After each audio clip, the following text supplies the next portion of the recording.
I'll give you one of the best advice I could give you for marriage to make it work. Now, when you sign a contract with two people, right? The regular marriage contract is you and your spouse and the government, right? Whenever you break up with her, you're responsible. Well, the person that is that makes more will be responsible for the person whenever they break up with them, right? So if you break up, if him or her break up and whichever party makes the money, they got to break that person off money for the rest of their life. That was the old way. This way right here, if you listen to me, this way will work. Now, upon signing that contract, right, you should have an external contract with the duties that the person is supposed to perform. I have my duties to perform. She has her duties to perform.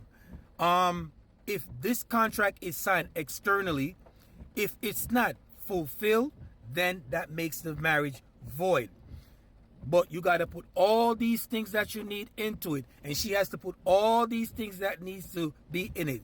You go get it notarized. And when you get it notarized, then this person has to perform their duties. She got to perform her duties. He got to perform his duties. And if these terms are not met, that will make the marriage void. Now, if you take it to the court of law and you say these terms weren't meant and we signed off on this, I'm not responsible for her no more. And she's not responsible for me no more. Just think about that for a second. Now, upon doing so, you should also look into the person's financials. Financial is like, can he or she sustain a bank account without letting it go into overdraft? Can he or she help to build? You know what I'm saying? Because before we jump into marriage, we got to know each other. We got to live together for at least 1 or 2 years to see if this person is the right person for us.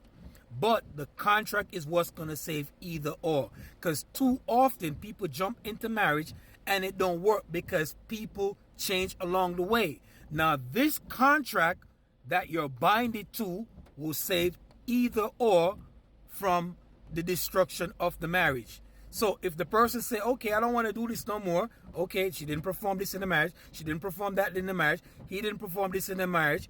Guess what? I'm not responsible for this no more.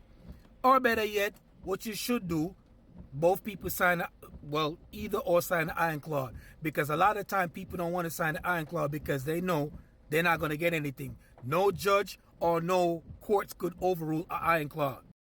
If the external contract is signed, I guarantee people will look at marriage a little bit different. And they will perform better because they have a contract that they're binded to, an external contract that they're binded to, that they have to abide by. Just think about that for a second. If these terms are not met, this marriage is void.